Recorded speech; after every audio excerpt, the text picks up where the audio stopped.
Pesto.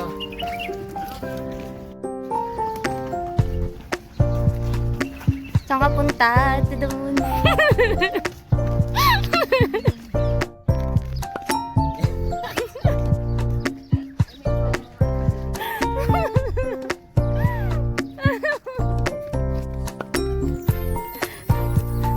Gulo na niya.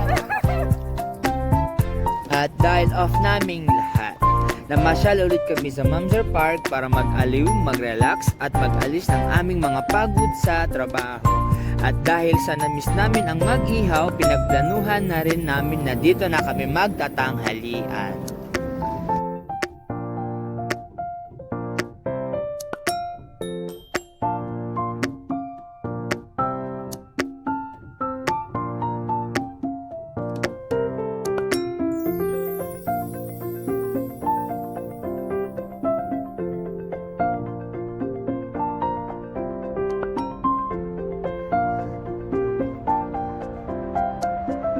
Nang matapos na kami sa pag-prepare, nagsimula na kami mag-ihaw.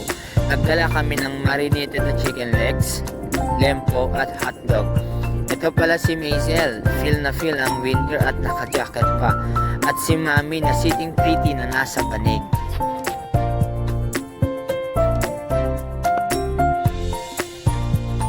At dito sa Mamser Park, napakarami mong pwedeng gawin. Bukod sa pwede kang mag-ihaw, pwede ka rin mag-camping dito. Pwede rin ang fishing, may spot sila kung saan lang allowed. May small playground for kids at other activities din para sa adult.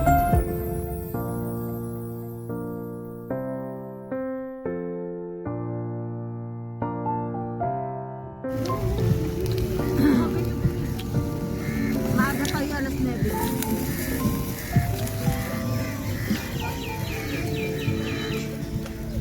Umaga ako gumising.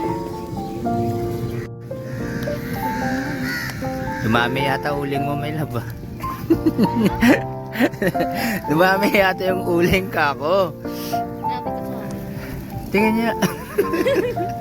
Malakas na kasi Grabe.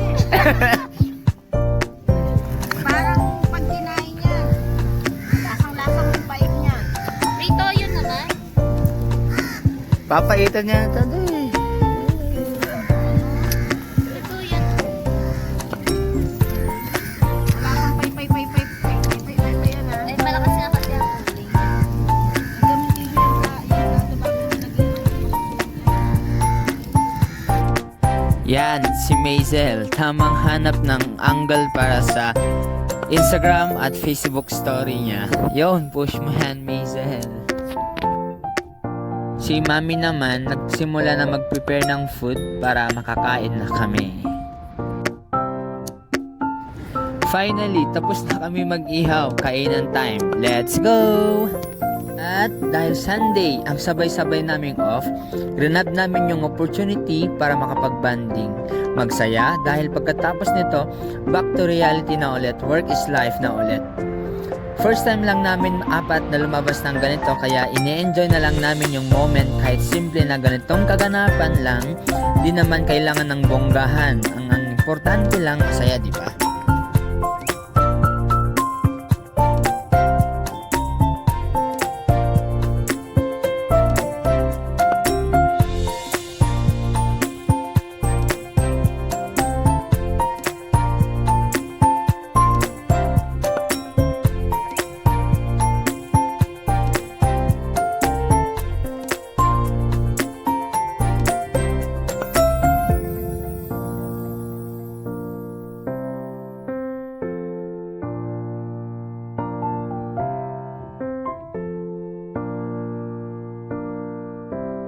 At pagkatapos namin kumain, sunod naman naming pupuntahan ang tabing dagat. Ilang steps nga lang simula sa aming pinagpwestuhan ay tabing dagat na. Buti na lang nakisama yung panahon, hindi masyadong mainit at hindi rin naman yung tipong uulan.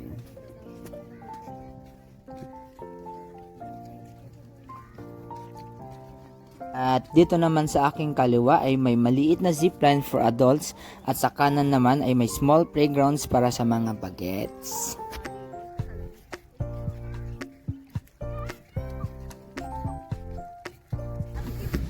yung pinaplano nilang mang prank pero malamig. Oh, sabi ko na ano. Pag ang mama natin, Ha? dito ang tubig. Lamig, mainit na ang tubig. Wala kang lamig. Gano'n din yun. Ano ba gusto mo? Eh paano mauna kayo? Sabi niya, edi kayo din ang nangyari. Oo. Nasamahan mo lang. Sabi mo, ay, una daw muna tayo. Ay. Malamig. Hindi. Malamig.